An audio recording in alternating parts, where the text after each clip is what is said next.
The BBC, the same broadcaster that gave us Jimmy Savile and Hugh Edwards, now gives us Max Landis. Last year, I made a video about Douglas Adams' The Ends of the Earth, the Kickstarter-funded audiobook produced by Arvind and David that I backed and then was highly critical of upon release. If you don't know who Arvind is, he is a producer and writer who briefly interned for Douglas Adams as a teenager after putting together a play based upon Douglas's novel, Dirt Gently Stylistic Detective Agency.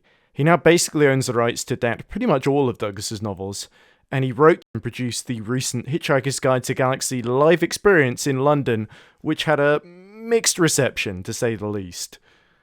Ends of the Earth has been available for purchase on Audible since the back end of last year, and most recently, since about a week ago, on Monday the 17th of August, it's now been available to stream for free via the BBC's on-demand radio service, BBC Sounds. For those of you at the BBC and beyond who may not be aware, let me explain why I have such a massive problem with this, because it's less to do with the quality of the book itself as it is to do with one of the guests interviewed for it. There are a number of people interviewed by Arvind for the audiobook, some of whom worked with, knew, or were friends with Douglas, others who are experts in fields that Douglas wrote about and took a passionate interest in, such as technology, philosophy, and animal conservation. One interviewee who doesn't fall into either category is the Hollywood screenwriter Max Landis. Max is the son of Hollywood director John Landis, and according to him, Max Landis has been a fan of Adams' work since childhood, and he was hired by Arvind to write the 2016 AMC/Netflix Dirt Gently TV show, something which he is interviewed about at self-aggrandizing length in the appendix of Ends of the Earth. Landis is also interviewed as an expert in the third chapter of the audiobook, focused around technology, where he talks about why Elon Musk likes but doesn't properly understand hitchhikers, as well as during the 8th chapter focused around religion, where he talks about Douglas's philosophy and his own interpretation of Hitchhiker's Guide as illustrating Douglas's nihilistic worldview. Needless to say, Landis is not in fact qualified to talk about either technology or philosophy. As a matter of fact, I don't believe Landis is qualified to be in this audiobook at all, given that there are extensive and credible claims from many, many women of him as a sexual predator. These accounts are not obscure or confidential. There is an entire section of his Wikipedia page dedicated to sexual assault allegations, and there is a very detailed article by the Daily Beast covering the vast majority of these allegations in full. It's all out there for the world to see. Now, to be very clear, there is a very cynical aspect to this, because Landis' involvement of the Ends of the Earth audiobook has never been advertised anywhere. It certainly wasn't mentioned at all in the pitch when the Kickstarter was going through its funding stage. The first that I heard of it was when Arvind casually mentioned that he had interviewed Landis in an update a couple of months before the project was due to be sent out to backers. And by the way, he's in 9 minutes of the final audiobook, which is about the same length as all of the female interviewees put together. So I think the BBC, like a lot of people, saw that it was an official audiobook using material from Douglas's archive, and then it's written and presented by Douglas's protege, Arvind and David, so they assumed that it was probably fine, and their due diligence ended there. So for the people who either don't know or want to downplay the accusations against Landis as not that big a deal, let's go over them in detail. I apologise in advance because a lot of this is incredibly disturbing and upsetting, but I think people need to hear it. Because Landis is not, as Arvind describes him in the audiobook. Max is himself a big and sometimes controversial character, with a pretty healthy ego. He's an abuser and a rapist. The earliest allegation we know about is from the Daily Beast article and happened in February 2007. Max Landis was at the University of Miami at the time. Masha Mendieta was an 18-year-old unpaid extra in a student comedy film that Landis was also signed up to act in. Mendieta was cast as a sorority extra of a group of other actresses, and when she showed up on set, the listed director was mysteriously absent, and instead Landis was sitting in the director's chair, and the crew seemed to immediately accept his authority. I'm pretty sure he was just another actor. I'm almost positive that was not his script or his production. Mendieta and the other sorority extras were then told that they had to be topless for the scene that they were about to do, something that was not mentioned in the shooting script that Mendieta was sent. I'm trying to face the wall and show my back instead to the crew. And Max is still posted up on his chair and he starts making sexual jokes and just harassing us. I remember he started making a joke about, like, us dropping our hands and starting a party, that kind of thing. Granted, it was 12 years ago we're talking about, but I remember him making comments about our breasts and our bodies. He was doing it in front of everyone, and nobody stood up or said anything. And that's when I decided this is not okay. Mendieta insisted on the actors being given pasties, which the 90% male crew did not have prepared. The extras eventually were covered up by duct tape. At one point, I walked by and Max said something, kind of hitting on me. Can I hug you or come sit on my lap? It was something like that. And at that point, I'd had enough. And still nobody said anything to him, and it just completely soured the experience. I turned around and I told them, I'm out. Now, this is one of the only allegations that Landis has spoken about the details of specifically in both of his Medium blog posts and when he was interviewed on the Bret Easton Ellis podcast in 2023. There's a story in the Daily Beast article about me forcing women to take their shirts off on the set of a short in college. Yeah, you were making a student film, supposedly directing a student film. And yeah, a woman said that you made all the girls take off their tops for the student film you were making. What student film is that? I directed one student film in college, and it was about Star Wars, and everyone very much had their shirts on. And my friend directed a movie I wrote called Tumblr. Everyone's clothed. My public shaming, the Daily Beast article specifically, is some of them are from people I don't know or have never met. The story about me from college is not true. It's not supported by the digital record. Here's the bit in the Medium blog post where Landis makes more or less the same claim, but he makes this mention of auditions, which it wasn't accused of it happening in an audition, so this is very inconsistent. It's telling that of all the allegations, this is the one that Landis attempts to debunk, because compared to the others, this is one of the less egregious stories about his behaviour. The Daily Beast does mention that they reviewed and verified emails from December 2006 that listed both Mendieta and Landis as actors on the project. Mendieta makes it very clear that it was not Landis' student film. Landis took over directing somebody else's film for whatever reason. Also, nowhere is it claimed that the film was finished or released anywhere. For all we know, it could have simply been an excuse to get a load of unpaid actresses to take their tops off in front of Landis and the crew. What Landis is trying to do here is sow doubt by misrepresenting the allegations against him and muddying the waters. That way he can present it as Mendieta fabricating the entire story. According to Max, because it's not on his IMDb page, it flat out didn't happen. And if he can paint one of them as lying about him harassing women, then it creates the implication that other women simply have an axe to grind and are also lying about the more serious sexual assault claims. Speaking of which, the next allegation in the Daily Beast article is dated September 2008, one which he has never responded to. Landis was involved in a sexual assault court case after a now heavily redacted report filed by a woman named Callie Ray in Miami Circuit Court, which Ray then subsequently dropped. However, there was a witness to the assault, her friend and roommate, Ashley Heffington Dion. Dion explained that Callie had told her she was going out for drinks for the night with a group of friends, including Landis. I was asleep and awoke to what sounded like a person falling, and then I heard what sounded like another person picking up someone and setting them down. I then heard more sounds of motion. Then I heard Callie's voice ask in a confused and quiet voice her then boyfriend's nickname, and then repeat the name she had called her boyfriend, still sounding confused and delirious. I then heard a male voice confirming he was boyfriend's name. Knowing her boyfriend was out of town at the time, I jumped out of my bed and walked into our shared living room to see Max over Callie on our couch. He was on top of her, and her pants were off, and he was thrusting, and I could hear the sound of what he was doing.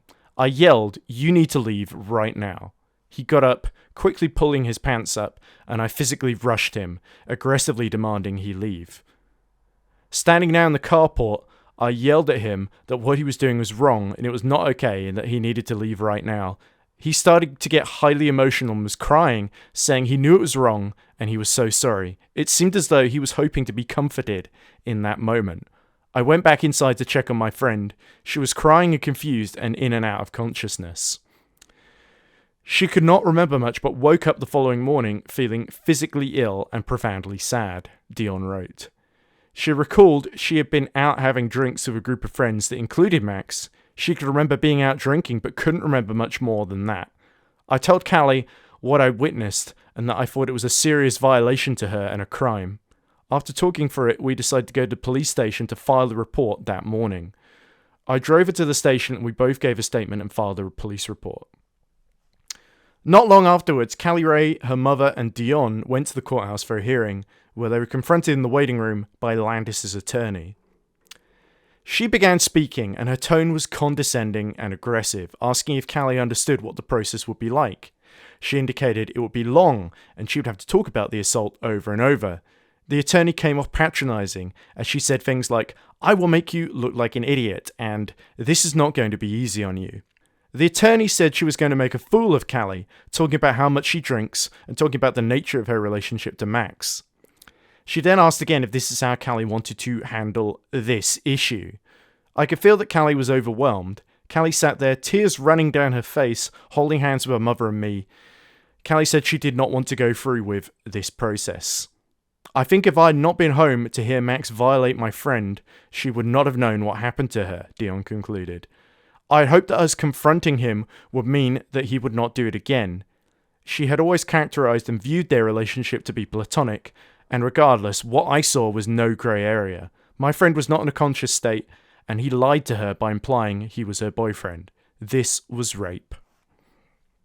Now, this account is absolutely horrifying and harrowing.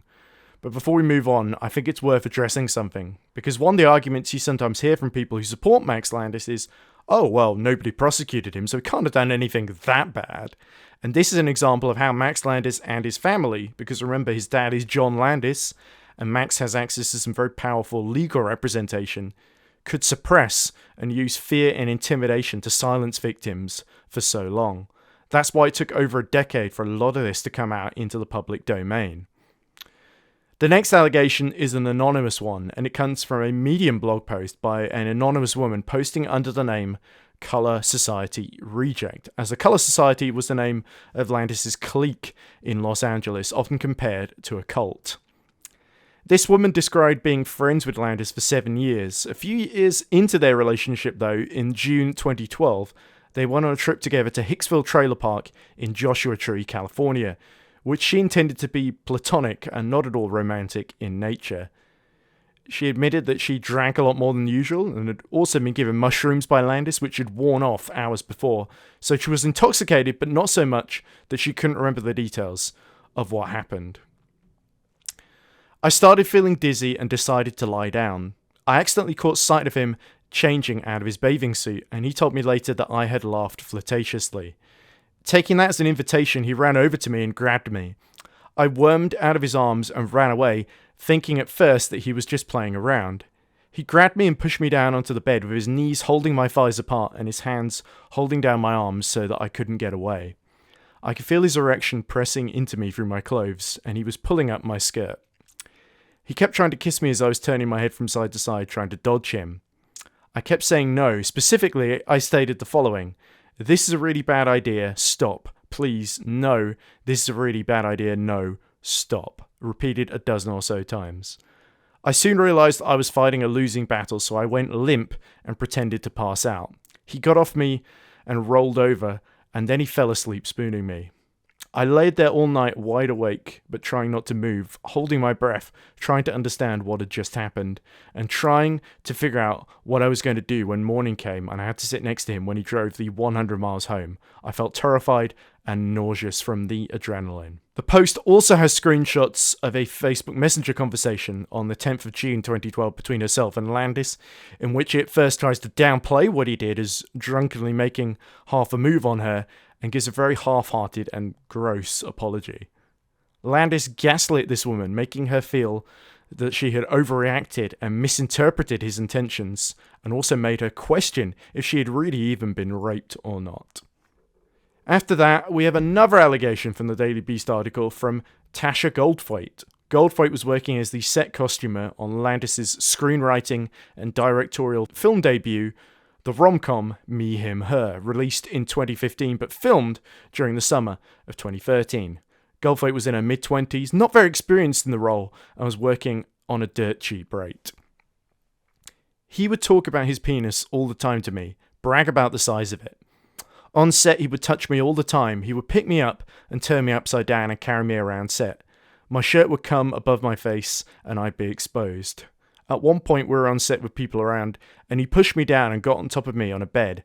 I raised my voice and told him to get off of me, and eventually managed to get him off. I didn't quit until the last 2 or 3 weeks. I'm a very hard worker, and I thought, I need to stick it through. And then I realized that this is not. Of course, our business is difficult, but sexual abuse is something else entirely. She recalled telling her boss about the abuse, explaining, I'm fearful to come to work every day. I'm so depressed, I'm crying, and I've never felt so isolated. A producer then came to speak with Goldthwait about her allegations and exit. It was not usual for the producer to come into the costume trailer to speak with the set costumer, Goldthwait explained. Even more shockingly, he offered to pay her her rate for the remainder of the shoot, which was very, very odd because the movie had no money. Later, Goldthwait wondered if it was a payoff. In December 2017, the actress Anna Akana tweeted in response to Netflix promoting Bright, a movie based on an original script from Max Landis.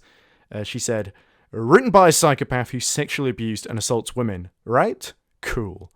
Akana went on to allege that Landis shoved her at a party when she tried to stop him from harassing an ex-girlfriend of his. This very same person was one of the women interviewed by the Daily Beast under the pseudonym of Veronica. Veronica recounts meeting Landis for the first time in 2012. Within minutes of meeting him, he called me retarded for my choice in food and accused another mutual friend of having an eating disorder for her order as well in the same breath. I immediately wrote him off. He was rude, loud, and obnoxious, and I wanted nothing to do with him. And yet I was still curious as to why the majority of my social circle seemed to like him so much. Landis then started love-bombing Veronica for several years, until in early 2017 Veronica broke up with her then-boyfriend, and Landis swept in, insisting that they went on a date together, even though Veronica was not interested in him romantically. He suggested we go to Disneyland and stay overnight. He drove us there, and we stayed in a room with 2 beds, Veronica told the Daily Beast. Upon arriving to the hotel room, the first thing he did was physically overpower me. He pinned me to one of the beds face down and began touching my crotch through my leggings. I was shocked. When I saw he had scared me, he laughed and said, "That made you uncomfortable, didn't it?" That's when it began to sink in for me that I was physically trapped there with him for the next 24 hours. Once they left the hotel room for the park, Veronica told the Daily Beast that the situation continued to escalate. He tried to put his hand down my pants and up my skirt while we were waiting in line for rides, surrounded by children and families. People began to notice as I was trying to dodge his hands. I was absolutely humiliated. I told him to stop, and he didn't. Halfway through the day, it escalated into him loudly shouting at me that he wanted to fuck, so he had to go back to the room. Veronica was embarrassed by Landis' public behavior and recalled thinking, I had to get Max out of there, or he would get us kicked out by molesting me openly and screaming about sex. Back in the hotel room, Veronica and Landis had sex, which she described as rough and violent, but over relatively quickly. I don't remember much about it, Veronica continued. I was in too much shock over how this date was going with someone I previously had so much trust in. Prior to this, Max and I had had no sexual contact. She begged him to go back to the park, where she felt he might be held slightly more accountable for his actions. That night at the hotel, Veronica claimed that Landis tried to initiate sex again. I told him I was really uncomfortable with this situation and didn't want to again. He became enraged and began screaming at me and throwing things in the hotel room around. I shrank into a corner on the far end of the hotel room to put some space between us, and then he loudly complained that I wasn't being a good date. In the morning, Veronica told Daily Beast I awoke to him performing oral sex on me, despite expressing the night before that I wasn't interested in sex again. I was frozen in fear, she continued. When he noticed and said, "You know you can ask me to stop, right?" I said, "Oh, I can? Then yes, please stop." He actually continued for a moment before deciding he was bored. Anna Akana says that Veronica texted her just after Landis' harassment and groping of her in public, telling her that she felt extremely uncomfortable and didn't want to do this anymore. Veronica also told a friend of hers, who in the article goes under the alias of Ethan, about being sexually assaulted. Throughout the Daily Beast article, several ex-girlfriends said that Landis forced them to have sex with him. One woman who came forward under the name of Julie who had a 2-year relationship with Landis, described how he would bring up his hand and fake that he was going to hit her, and then laughed when she flinched. According to Julie, Landis described seeing her cry as a turn-on, so he would yell at her until she cried, following which he would rape her. Julie also described being choked by Landis until she would pass out. If any of this feels like a blurred line scenario, let me assure you that he did hold me down and rape me while I said no over and over. He would graphically talk about sexual abilities of his current girlfriend and ex-girlfriends to friends and work associates. At one point, Annie Baker, who was Landis' girlfriend for several years, described how, after sex, Landis showed her a list of all the women he had slept with. At the top was a key he had made to rank each experience as enjoyable or not, exciting or not, etc. Some of the women weren't listed by their names, just their ethnicity and the location of the encounter, because he didn't know their names. He scrolled to the bottom and showed my name with his rankings next to it. Baker told the Daily Beast that Landis was terrified about further accusations of sexual misconduct after the 2017 allegations by Akana and others. He told her that he had not assaulted or raped anyone. She encouraged him to reflect on his actions and went to therapy with him. She tried to get him to write a statement denying that he was a rapist, but apologizing for the hurt he had caused people.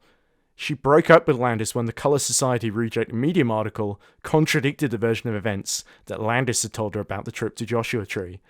Baker was physically, emotionally, and sexually abused by Landis during their relationship. Landis also pressured the women he dated to lose weight and not eat. He would compare their bodies to other women. He also wanted to control their workout routines. One ex-girlfriend, Danny Manning, said, "The emotional abuse took control of me to the point that I got down to 115 pounds at 5'10". Still not skinny enough, he'd tell me. He'd smack food out of my hand in front of his family to stop me eating. He told me if I'd work out more, I'd be supermodel pretty. Except I was not pretty, and I would be told why in detail. Which body parts, which facial features. I get insulted if the outfit I wore didn't look sexy enough or made my body look bad." This is actually something that Landis himself has bragged about in the past during an interview with sexologist Shelby Sells in 2013. The most fucked up thing was that I cheated on a girl who I also gave a crippling social anxiety, self-loathing, body dysmorphia, eating disorder to. I mean, you can't really give someone any of these things, but the seeds of these things were there inside of her. We were in such a sort of unfair, fucked up relationship. Not the kind where there's a lot of yelling and screaming. The actual relationship was very nice and loving, but I was so fickle about her body. I'm not shy. I would just blurt out shit all the time. She ended up completely changing how she dressed and how she looked for me. That chick will never talk to me again. Ex-friends compared Landis' friend group, which he called the Color Society, to a cult. He would befriend people that had just moved to Los Angeles and did not know anybody else. Not just women, but also men like Arvind, Eve and David, who moved there from the UK in the early 2010s. Landis held elaborate parties and hosted trips. He would intentionally exclude friends and encourage gossiping about people that were excluded from activities to create conflict and manipulate people. He would convince their friends that people, especially women, that avoided him were crazy and the source of the problem. He would pressure his female friends to have sex with him or date him. People felt that they could not remove him from their lives. Ex-girlfriends said that Landis would admit that he was abusive as a way to manipulate them. He would claim that he was getting better. He would tell them about his mental illness, cyclothymia, which is a mild mood disorder, less severe than bipolar disorder, to encourage them to see his behavior as a symptom of it. Several women said that he would expect them to comfort him after he did something abusive. From 2021 to 2022, Landis made a trio of blog posts on Medium in which he talks about the allegations. They're pretty long and rambling, but there's a few points he makes that are worth addressing. First off, he compares his public shaming to what his father, John Landis, experienced in the wake of the infamous accident during the filming of Twilight Zone the movie in July 1982, which killed Vic Morrow as well as 2 child actors. Now, regardless of whose fault the accident was, what I think nobody disputes is that John Landis didn't set out to murder anyone on set. There was arguably a large degree of negligence which led to the accident, but Landis Sr. was on trial for manslaughter and ultimately acquitted of these charges, which, to be clear, is not the same as being proven not guilty. It simply means that the prosecution failed to prove Landis' guilt beyond reasonable doubt. Max Landis hasn't been accused of murder, and regardless of how much he tries to hide behind his story of mental illness, he was 100% in control of his actions. Landis talks about how the allegations have affected his career and his life. At one point, he describes how someone was arrested for threatening to kill him outside his home, which, to be clear, I do not endorse. But he then extends this to say that all the 15,000 people who searched for his name on Google every month and found the Daily Beast article are potential murderers. It's all part of this pattern of trying to make the backlash seem worse than what he actually did. He admits that he was emotionally abusive and unfaithful in his relationships, that he didn't respect women's boundaries, and that he was a sex addict on top of being mentally ill. He also admits that some of what's been said about him is true, but he never actually admits to anything specific that he did, and it also doesn't address the choking or the rape. So he simply implies that those details didn't happen, and that the women speaking out against him are doing so not out of a desire for justice or accountability, but simply out of spite. In one of the articles, Landis also states that at the time of the release of the Daily Beast article on June 18th, 2019, he had been diagnosed suicidal and was on his way to a locked wing of a mental hospital. But then in other posts, he'll say things like, "I was on my way to recovery and trying to change my behaviour already about 2 years before the shaming, albeit clumsily." Landis has this kind of elastic narrative where the details of his story sometimes just flat out change depending on what point he's trying to make, what he thinks will be more effective at soliciting sympathy, and sometimes just on what mood he's in when he writes it. Landis' own account of himself has more holes in it than Swiss cheese.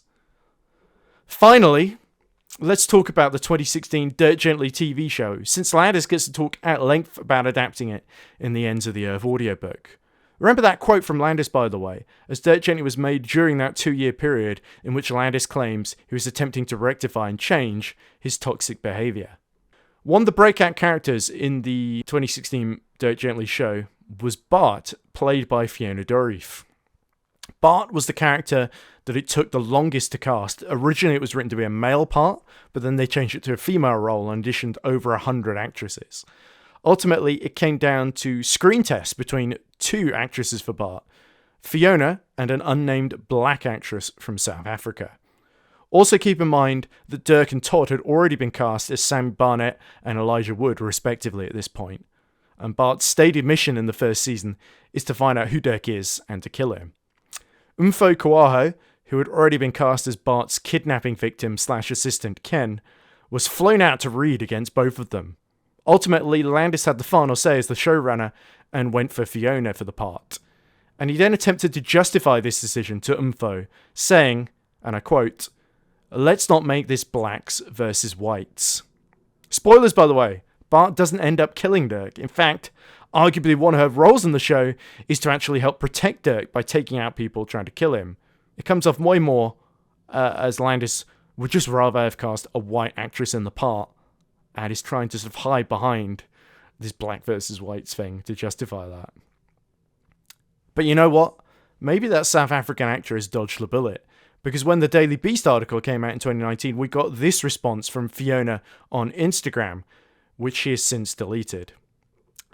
"I am so sorry. This is extensive, detailed, brave, and not anonymous. I believe every word. As an employee of Dirk, he showed me that list of women he slept with. He took me into his office and asked what I looked like naked. When I confronted him about it, he wrote a remorseful email that felt genuine and self-aware. I felt bad for him and was convinced. This whole thing has been upsetting and confusing and is clearly part of a long and destructive pattern." What this sadly makes very clear is that Landis cast Fiona Dourif in the role of Bart, at least partly because he was attracted to her and wanted to see her naked. And it's even more bizarre because Bart is not supposed to be a physically attractive character. She spends most of the time in the show caked in blood and dirt. Sadly, Fiona is far from the only cast member who had this kind of treatment from Landis. Hannah Marks, who plays Amanda Brotzman in the show, was one of the first cast members to start liking tweets calling Max Landis an abuser after the show's cancellation. Marks has talked in interviews about how Landis sent her the script for Dirt Gently and wrote the part specifically for her. In the script for the pilot, Amanda is described as small, frail, and sickly. Her eyes seem to glow out of her head. According to an anonymous post on Kiwi Farms from someone who claimed to have been part of Landis' social circle, Landis was dating Marks at the time, and on set he would be emotionally abusive towards her to the point of making her cry, and he would then brag about this to his close circle of friends. This is all very consistent with the account of Julie in the Daily Beast article. There was also this tweet from Tyler Labine, who played Sheriff Hobbs in the second and final series of the show. In reaction to the 2019 Daily Beast article, he wrote, "I recognized that there was something very dangerous and abusive about Max from the get-go. I felt very unsafe around him and suffered my own sort of emotional abuse from him. And now I read this, I wish I could say I'm surprised. I'm not."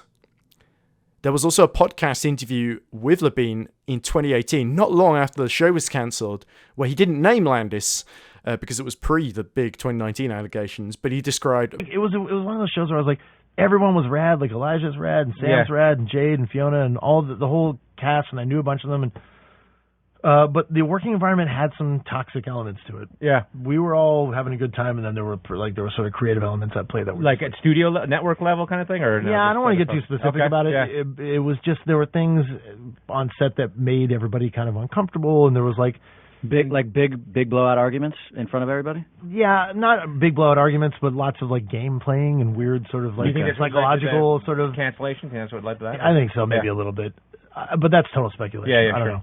A lot of the actors have tiptoed around why the show was cancelled for legal reasons, but it's very obvious from the way the show was cancelled less than 48 hours after the final episode aired that, contrary to the official explanation given at the time, it wasn't the marginally lower viewing figures that caused BBC America to cancel it. And let's be clear, by the way, BBC America is basically AMC. It doesn't really have anything to do with the BBC in the UK, which has never broadcast the show. Even Sam Barnett has gone on record in podcasts as saying he believes the show was cancelled for very different reasons to what was told to the public. It was such a shame that it got cancelled, and indeed, you know, the circumstances under which it got cancelled. Was that because of some other claims? I'm not one for gossip. Yeah, you know, there's some. Hey, look, it's not. You know, well, look, if people Google, they can find many an article about this. So it's out there as a sort of you know, reputable journalists have done the work and, you know, found out what they found out. And we were I don't believe ever given maybe the full story at the time as to why it was cancelled. But yeah, I have my own. Oh yeah, I was told very different reasons to what I think it actually is, and that's fine. You know, I have my own thinking as to why it was. I think it's fairly obvious. It's a shame because the message of the show was beautiful, and it was also a really feminist piece. You know, yeah. There's so little I can say about this, but I think it's a great shame that it had to go. But it did. It did have to. It is blindingly obvious that Max Landis' abusive behaviour on set got so bad that the news reached the higher-ups, and that the main reason that the show was cancelled and essentially sent out to die by BBC America, who did the bare minimum of promoting it, ensured that it got lower viewing figures so they could justify its cancellation without having to admit that they hired a sexual predator. So, there you have it. This is the person that Arvind Ethan David thinks we should be hearing from in an audiobook about Douglas Adams' legacy. This is the person that the BBC either didn't know was in the audiobook when they bought it, or they knew he was in it, but didn't do the basic research about him, or alternatively, they were fully aware of exactly who he was and simply didn't care. It wouldn't be the first time that the BBC has turned a blind eye to abusive behaviour. Because even if they aren't the ones who did the interview, they're still platforming him. They're helping to whitewash his reputation, because Landis has got this association with Douglas Adams from having adapted his work, however loosely. He's going to milk that association for all it's worth. There's still a cult fan base that loves his version of Dirt Gently, a lot of which are people stumbling across it on Netflix or upon clips that end up doing the rounds on social media now and again. And because Arvind and outlets like the BBC are failing to inform people of the important context of what Landis has been very credibly accused of, they're lying by omission. And that's not only disrespectful to the victims and to the late great Douglas Adams, who would have wanted nothing to do with Max Landis, but it could also lead to Landis resuming this behaviour, because as long as people have an appetite for his continued work as a scriptwriter and storyteller, that gives him an in. We even saw this last year when a clip of Landis pitching a thriller movie about Down syndrome called Slow went viral on TikTok last October. A lot of people were drawn in by it and didn't realise that the man pitching had multiple sexual assault allegations hanging over him. We saw during COVID that Landis set up a holistic screenwriting consultancy called Glass Planet Consulting, clearly trying to trade off of the goodwill towards Dirt Gently with the holistic part in the name. Landis is still getting work. One of his scripts has been optioned by Tom Cruise and Doug Liman and supposedly been rewritten by Chris McQuarrie. There was even a story earlier this year that Paramount had hired him to write a script for a G.I. Joe movie that was ultimately rejected, not because of the sexual assault allegations. They didn't have any issue with that, of course. They just didn't like the script. Hollywood has shown that it is willing to give Landis endless second chances, no matter how reprehensible his behaviour is. But here's the thing. We don't pay a license fee to Hollywood, but we do to the BBC. So if you're as disgusted by this as I am and want to do something about it, go to bbc.co.uk/contact/complaints. You can complain about any programme within a year of it being broadcast or put onto their on-demand service. For the record, I don't have a problem with Ends of the Earth being on BBC Sounds in some form. I do have issues with things in the audiobook outside of Landis, but I've already talked about them at length, and this video is not a review.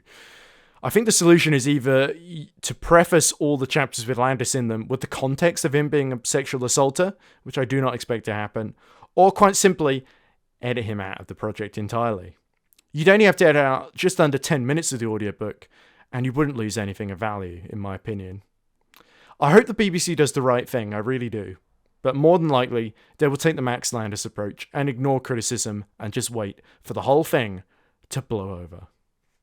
Hello again. It's now a day after I recorded the earlier part of the video, and I wanted to make this extra bit because today I got a reply back from the BBC complaints team about the complaint that I made about Ends of the Earth before the weekend, so about 5 days ago. Dear Mr. Hunter, thank you for contacting us about The World of Douglas Adams. Not what it's called, but okay. We appreciate the strength of feeling behind your concerns regarding the inclusion of Max Landis as a contributor to the programme. This is an acquired, authored documentary that exposes the life, work, and cultural legacy of Douglas Adams through the perspectives of a range of contributors. The programme was produced independently of the BBC and was assessed for broadcast in line with our editorial standards. We are aware of the allegations that have been made concerning Max Landis. However, his contributions within this programme are limited to commentary on Douglas Adams' work, influence and legacy.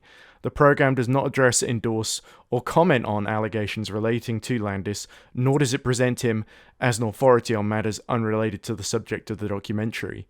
He is one of a number of contributors whose views are included as part of a broader examination of Adams' ideas and cultural impact. When considering acquired content, we take account of a range of editorial and reputational factors. In this case, we concluded that Landis' brief contributions were relevant to the programme's subject matter and did not amount to an endorsement of him or his personal conduct. Nor did we consider that their inclusion constituted an attempt to rehabilitate his public image. You suggest that the segments could have been removed before making the programme available on BBC Sounds. However, we did not believe there was a sufficiently strong editorial justification for creating an alternative version. The comments in question form part of the documentary's original narrative and editorial structure, Removing material that is relevant to the program's subject matter could risk altering the work in a way that audiences might reasonably regard as editorial intervention in or censorship of an authored documentary. You also raise concerns about some of the views expressed by the contributors, including comments relating to figures such as Elon Musk. These contributions are presented within the context of a discussion about Douglas Adams' ideas, influence, and legacy. As such, we considered them relevant to the documentary's editorial premise and consistent with audience expectations for this type of authored factual content. Now, I sort of just pointed out where all the Landis bits were in my complaint, so that's why Musk sort of comes up in that. It wasn't a sort of direct criticism of the fact that, this is a section that's criticizing Musk, although I have, in my previous video, talked about why I think that kind of misses the mark, but that's by the by. We recognise that some audience members may disagree with this judgment and appreciate you taking the time to share your views. Your feedback has been carefully considered and logged as part of our assessment of the programme. Now, the part that I disagreed with the most was the paragraph that talks about, we didn't think this was an endorsement of him or his personal conduct, and we didn't think including him in this and platforming on BBC Sounds is rehabilitating his public image. I mean, if you're doing a documentary about, say, the Lord of the Rings movies, would you interview, Harvey Weinstein for that? No, you wouldn't. So it is kind of absurd that we have this kind of double standard. And I sort of, I think a lot of it stems a little bit from the fact that they sort of don't want to admit in a sort of, the BBC America show, which has the BBC's branding in it, even if BBC America is AMC, they can't admit that he was a rapist. So they have to sort of bury that. And I think that's really cowardly and disappointing. And as I said, dangerous. So yeah, that's kind of where we're at.